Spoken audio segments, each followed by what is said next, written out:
الحمد للہ الحمد للہ الذی شرفنا بحفلۃ المیلاد والصلاة والسلام علی قرۃ العین والفؤاد اما بعد فاعوذ باللہ من الشیطان الرجیم بسم اللہ الرحمن الرحیم وَرَفَعْنَا لَكَ ذِكْرَكَ وقال النبي صلی اللہ علیہ وسلم لا يؤمن أحدكم حتى أكون أحب إليه من والده وولده والناس أجمعين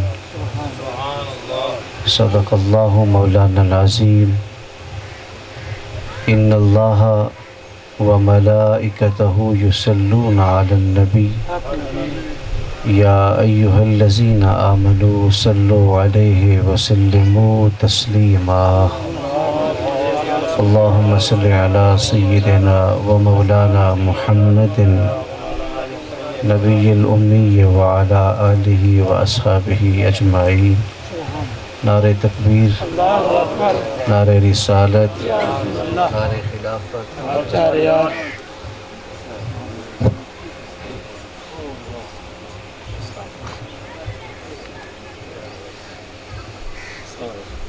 بے پایہ لطف و کرم اور احسان عظیم ہے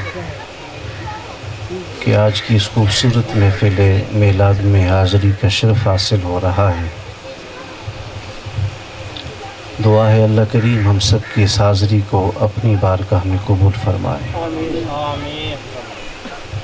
حضور کا تذکرہ نور کسی خاص مہینے کا محتاج نہیں ہے۔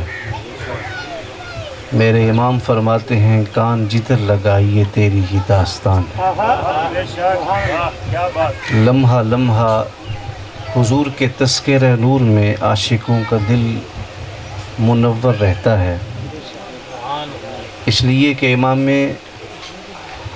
سلیمان جزولی نے لکھا ہے کہ جس کے سینے میں دھڑکنے والے دل کو حضور کے ذکر سے خوشی محسوس ہو، سمجھ لے اس کے سینے میں دھڑکنے والا دل کسی کافر کا نہیں ہے بلکہ مومن کا دل ہے۔ اور حضور کا تذکرہ نور سن کر کسی کے سینے میں دھڑکنے والے دل کو خوشی اور مسرت نہیں ملتی تو سمجھ لے وہ کسی مومن کا نہیں بلکہ کافر کا دل ہے۔ اس لیے کہ مولانا روم فرماتے ہیں کہ کسی نے دیکھا کہ مجنوں زمین پہ لیلا لیلا لکھ رہا تھا تو کسی نے کہا کہ تو زمین پہ لیلا لکھ کے تجھے مل کیا رہا ہے؟ کہا اس لیے کہ لیلا کا نام لکھ کر اپنے دکھی دل کو قرار پہنچاتا ہوں۔ تو مولانا روم فرماتے ہیں اگر مجنوں کے دکھی دل کو لیلا کے نام سے قرار ملتا ہے تو عاشقوں کو حضور کے نام سے قرار ملتا ہے۔ اس لیے حضور کا تذکرہ نور جو ہے یہ ہم جیسے بھٹکے ہوئے اور گناہگاروں کے لیے راہ نجات ہے۔ میرے امام مالک فرماتے اگر حضور کوئی معجزہ نہ بھی دکھاتے تو اللہ نے محبوب کو سونا ہی ایسا بنایا تھا کہ کافروں نے دیکھتے جانا تھا، کلمہ محمد عربی کا پڑھتے جانا تھا۔ جب حضور نے اعلان نبوت فرمایا اس کے بعد وہ لوگ جن کے ڈیرے ویران ہو گئے اور وہ پریشان ہوئے کہ ہم تو وہاں بیٹھ کے آپس میں وہ وعدے کیے تھے کہ ہم نے آباء و اجداد کا دین نہیں چھوڑنا، اور ان سے وفا کی قسمیں بھی کھائی ہیں کہ ہم نے اگر اپنی پیشانیوں کو جھکانا بھی ہے تو بتوں کے آگے جھکانا ہے، لیکن ایک شخص ہے جس کا نام محمد ہے، اس نے آ کر اعلان نبوت کیا ہے کہ میں اللہ کا آخری نبی ہوں اور اللہ نے مجھے معجزات بھی عطا کیے ہیں، کتابیں بھی عطا کی ہیں۔ یہ تو وہ نبی ہیں کہ سارے نبی معجزے لے کر آئے ہیں لیکن میرا محبوب سر تپا معجزہ بن کے آیا ہے۔ تو آپ فرماتے ہیں کہ جب حضور نے اعلان نبوت کیا تو کچھ لوگوں کی طبیعت خراب ہوئی تو پتہ چلا کہ صدیاں پہلے بھی حضور کا ذکر سن کے کچھ لوگوں کی طبیعت خراب ہوتی تھی۔ آج بھی ان کی نسل باقی ہے کہ جب حضور کا ذکر کرو تو پھر بھی طبیعت خراب ہوتی ہے۔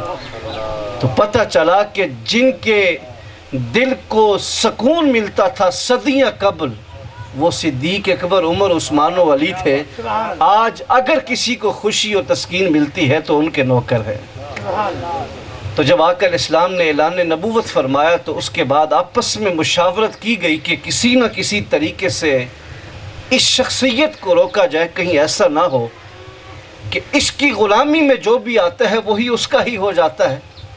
وہ تو سب کچھ قربان کر لیتا ہے۔ میرے امام فرماتے ہیں یا رسول اللہ کروں تیرے نام پہ جہاں فدا، نہ بس ایک جہاں کیا دو جہاں فدا، دو جہاں سے بھی نہیں جی برا، کروں کیا کروڑوں جہاں۔ یہ تو وہ چاند سا حسین مکھڑا ہے جو اس کو دیکھتا ہے۔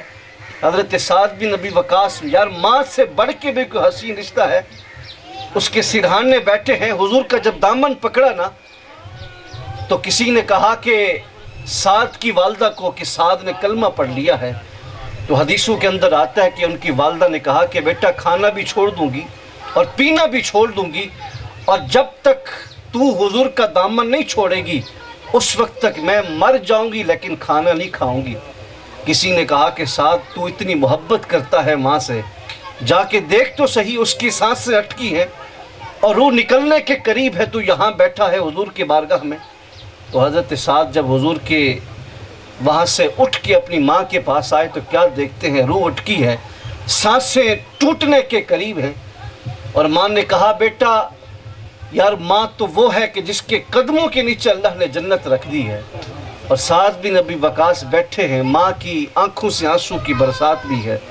ماں نے کہا بیٹا ابھی بھی وقت ہے، حضور کا دامن چھوڑ دے، اور میں کھانا بھی شروع کر دوں گی، پانی بھی پی لوں گی، میری جان بچ جائے گی۔ تو سنیے سعد بن ابی وقاص نے کیا کہا، کہا اماں تیری ایک جان کیا ہے، ایسی ہزاروں جانیں بھی ہوں، آتی بھی رہیں جاتی بھی رہیں، لیکن پھر بھی محمد عربی کا دامن نہیں چھوڑ سکتے۔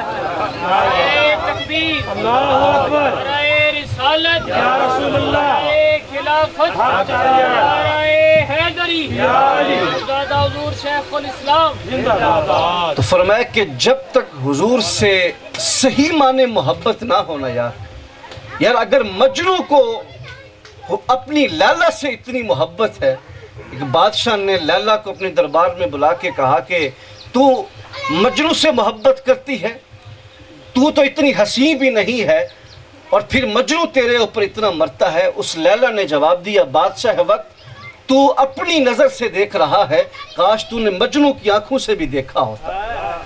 اگر کوئی ہم سے پوچھے حضور سے کتنا محبت کرتے ہو، یہ کہاں لکھا ہے، میں نے کہا ترازو اٹھا کے نہ بیٹھو، تم نے اگر دیکھنا بھی ہے تو صدیق اکبر کی آنکھ سے دیکھو، عمر کی آنکھ سے دیکھو، عثمان کی آنکھ سے دیکھو، مولا کائنات کی آنکھ سے دیکھو، پھر تمہیں نظر آئے گا کہ یہ حسن وہ ہے کہ جس کے سامنے چاند اور سورج بھی شرما جاتے۔ حسن یوسف پہ کٹی مصر میں انگشت زنا، سر کٹاتے ہیں تیرے نام پہ مردان رب۔ میرے امام فرماتے وہ تو حضرت یوسف کا حسن ہے کہ جہاں پہ قرآن کہتے ہیں عورتوں نے انگلیاں بھی کٹوا دی۔ مفسرین لکھتے ہیں کہ عورت ایسی کمزور دل کی مالک ہے کہ وہ تو چھپکلی سے بھی ڈر جاتی ہے، اور میں نے کہا کہ یہ تو عورت ہے کہ جو یوسف علیہ السلام کا حسن دیکھ کر اپنی انگلیاں کٹوا بیٹھی ہیں۔ تو وہ عرب کے سخت دل لوگ جو ماؤں کو منڈیوں میں بیچ کے آتے اور بیٹیوں کو زندہ درگور کرتے، لڑائیاں صدیاں گزر جاتی تھیں، میں نے کہا جب محمد عربی کا چہرہ دیکھا تو اپنی گردنیں بھی کٹوا بیٹھے۔ اگر مقابلہ کرنا بھی ہے تو پھر اس حسن کا کرو جس کے سامنے سارے حسن ماند پڑ جاتے ہیں۔ تو جب آقا نے نبوت کا اعلان فرمایا تو انہوں نے آپس میں مشاورت کی کہ کسی طریقے سے اس کو روکا جائے۔ میں زیادہ دیر آپ کے سامنے حائل نہیں ہوں گا، آپ کی توجہ درکار ہے۔ تو فرمایا کہ جب آقا علیہ السلام نے نبوت کا اعلان فرمایا، اس کے بعد آپس میں یہ مشاورت ہوئی کہ ایک شخص ہے جو بڑا پڑھا لکھا ماہر ہے اور مناظر بھی سمجھ لیجیے، نام اس کا حبیب یمنی ہے۔ کسی نے کہا کہ یار اس کو بلا لیں، وہ بڑا چالاک شخص ہے، وہ آ کے اس سے مناظرہ کرے گا، اس کو معاذاللہ شکست بھی دے گا۔ تو جب حبیب یمنی کو وہاں سے یمن سے بلایا گیا اور اس کو ساری صورتحال بھی بتائی گئی، ایک شخص جس نے بڑی جلدی سے آ کر یہ کہا کہ یار تو نے یہ کہنا ہے کہ جب کبھی بات ہو رہی ہو نا تو وہاں پہ مشاورت کے اندر کوئی ایسا بھی بیٹھا ہوتا ہے جو یہ کہتا ہے کہ اس کو فلاں چیز کر دینا تاکہ وہ ہار جائے. لیکن اس میں سے ایک شخص تھا جو جلد باز، اس نے کہا کہ یار تو نے یہ کہنا ہے کہ اگر تو نبی ہے تو چاند کے 2 ٹکڑے کر دے. حبیب یمنی کو یہ کہا گیا کہ یہ جادوگر ہے معاذ اللہ، اور زمین پر جادو اثر کرتا ہے، آسمانوں پہ نہیں کرتا. تو انہیں کیا خبر تھی کہ چاند تو حضور کے خود پنگوڑے کا کھلونا ہے. حضرت عباس کہتے ہیں کہ ایک رات ایسی تھی، 14ویں رات کا چاند چمک رہا ہے اور حضور اپنے پنگوڑے میں آرام فرما ہے. میں نے اچانک دیکھا کہ چاند کبھی ادھر جاتا ہے کبھی ادھر جاتا ہے، اور میں حیرت کے اندر پڑ گیا کہ آخر وجہ کیا ہے. تو پھر میری نظر پڑی، وہ تو آسمان کا چاند تھا، یہ نبیوں کا بھی چاند ہے. جب اس کو دیکھا تو ان کی ننھی شہادت والی انگلی جدھر جاتی تھی چاند ادھر جھک جاتا تھا. یار انہیں کیا خبر تھی کہ چاند تو خود حضور کا کھلونا ہے نور کا. تو فرمایا کہ جب آقا علیہ الصلوۃ والسلام کے مقابلے میں حبیب یمنی کو بھیجا گیا نا، وہ آگ کے دروازے پہ دستک دیتا ہے. بڑی طویل گفتگو ہے لیکن مختصر انداز میں اس کو سمیٹ کر اجازت چاہوں گا. اس نے جا کے دروازے پہ کاشان نبوت پہ حاضر ہو کے دستک دی. میرے حضور باہر تشریف لے کر آئے. اس نے کہا کہ آپ نے نبوت کا اعلان کیا ہے؟ آقا علیہ السلام نے فرمایا میں نے نبوت کا اعلان کیا ہے، اللہ کا آخری نبی بھی ہوں، رسول بھی ہوں. تو حبیب یمنی نے کہا کہ اگر آپ اللہ کے نبی ہیں، خاتم المرسلین ہیں، تو میں بھی آپ کی غلامی اختیار کر لوں گا، کلمہ پڑھ لوں گا، لیکن 2 سوال ہیں، ان کا جواب آپ دے دیں، غلام میں بن جاؤں گا. حضور نے مسکرا کے فرمایا پوچھئے. اس نے کہا ایک سوال میں خود کروں گا، اس کا جواب آپ کو دینا پڑے گا، اور دوسرا سوال میں نہیں کروں گا، سوال بھی آپ بتائیں گے، جواب بھی خود دینا ہے. تو پتہ چلا کہ ان لوگوں نے کلمہ نہیں پڑھا تھا، پھر بھی خبر تھی کہ حضور غیب کا علم جانتے ہیں. اور آج کچھ وہ ہیں کہ جنہوں نے کلمہ تو پڑھا ہے لیکن یہ خبر نہیں ہے کہ حضور کو دیوار کے پیچھے کی بھی خبر بھی ہے یا نہیں. انہوں نے کلمہ نہیں پڑھا تھا لیکن جانتے وہ بھی تھے کہ نبی ہوتا وہی ہے جو غیب کی خبر جانتا ہے. تو حبیب یمنی نے پہلا سوال کیا، کہا کہ اگر آپ اللہ کے آخری نبی اور رسول ہیں تو یہ چاند جو چمک رہا ہے اس کو 2 ٹکڑے کر دیں تو پھر میں آپ کا غلام بھی بن جاؤں گا، کلمہ بھی پڑھ لوں گا. حضور نے تبسم فرما کہ شہادت کی انگلی سے جب اشارہ کیا نا، تو جب چاند 2 ٹکڑے ہو کے نیچے زمین پہ پہنچا تو سنیے حضرت حبیب یمنی نے کیا کہا. کہا حضور یہ میرا وجدان کہتا ہے، کہا ہوگا کہ حضور ہم بھی اپنے ٹوٹے ہوئے مقدر کو لے کے آپ کی بارگاہ میں آئے ہیں، جس طرح چاند کو توڑا ہے اس کو جوڑ بھی رہے ہیں، پھر ہمارے مقدر کو بھی جوڑ کر ایمان ہمیں بھی عطا کر دیجیے. تو آقا علیہ الصلوۃ والسلام نے چاند کو جب 2 ٹکڑے کیا تو اس کے بعد پھر چاند کو جوڑ بھی دیا. اب پہلا سوال تو مکمل ہوا رہا. دوسرا سوال اس نے کہا حضور آخری بات کر رہا ہوں توجہ کیجئے گا. اس نے کہا کہ دوسرا سوال میں نہیں کروں گا، سوال بھی کرنا ہے جواب بھی آپ نے خود دینا ہے. آقا علیہ الصلوۃ والسلام نے تبسم فرمایا دوسرا سوال تیرا یہ ہے جو تو دل سے یمن سے سوچ کے آیا ہے، وہ یہ ہے کہ تیری ایک بیٹی ہے جو لاش کی لاش ہے، لوتھ کی لوتھ پڑی ہے، بیمار ہے بچپن سے، پیدائش سے، جا ہم نے اس کو صحت بھی عطا کر دی ہے، ایمان بھی عطا کر دی ہے. وہ حبیب یمنی جب دوڑ کے جاتا ہے نا وہاں اپنے گھر دروازے پہ دستک دیتا ہے. یہ بڑی تفصیلی گفتگو ہے، بس ختم کرنے جا رہا ہوں. اس نے جا کے دروازے پہ جب دستک دی، دروازہ کھلا تو حیران ہوا کہ جو بیٹی لاش کی لاش چھوڑ کے آیا تھا وہی دروازے پہ باپ کا استقبال کر رہا ہے. کہا بیٹا یہ ماجرا کیا ہے؟ کہا ماجرا یہی ہے محمد عربی نے تمہیں وہاں کلمہ پڑھایا ہے، اسی نے یہاں کلمہ بھی پڑھا دیا، شفا بھی عطا کر دی. نعرہ تکبیر، نعرہ رسالت، نعرہ خلافت، نعرہ حیدری، جشن عید میلاد النبی، علماء اہل سنت.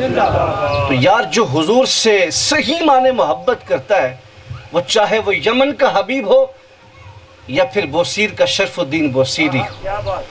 آپ فرماتے ہیں کہ جب سارے ڈاکٹروں نے طبیبوں نے مجھے لا علاج کر دیا نا بڑے بڑے حکماء سے بھی علاج کرایا، ڈاکٹروں سے بھی، طبیبوں سے بھی۔ حضرت شرف الدین بوصیری آپ فرماتے رات کو خیال آیا کیوں نہ ایسے طبیب کو بھی بلایا جائے جس کے ہاتھ میں اللہ نے شفا ہی شفا رکھا۔ آپ فرماتے رات کو میں نے قصیدہ بردہ حضور کی بارگاہ میں پیش کیا، مولا صلی وسلم دائما ابد۔ رات کو سویا مقدر جاگا تو حضور کا دیدار ہوا۔ حضور نے فرمایا شرف الدین وہ ذرا قصیدہ تو سناؤ۔ میں نے کہا حضور میں تو اٹھ نہیں سکتا، زبان کام نہیں کرتی، کیسے سناؤں؟ حضرت شرف الدین بوصیری فرماتے حضور نے اپنے شفقت اور ید اللہ والا ہاتھ میرے جسم پہ پھیرا۔ آپ فرماتے بیماری کا نام و نشان باقی نہ رہا۔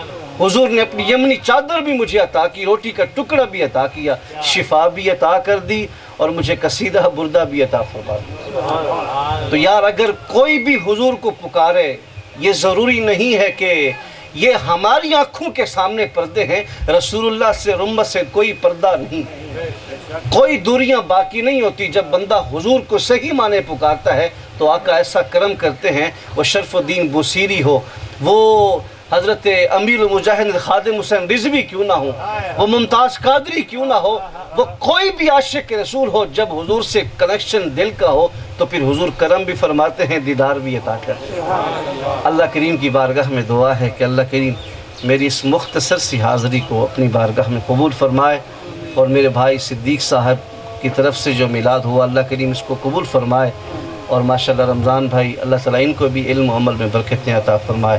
آمین و ما علینا۔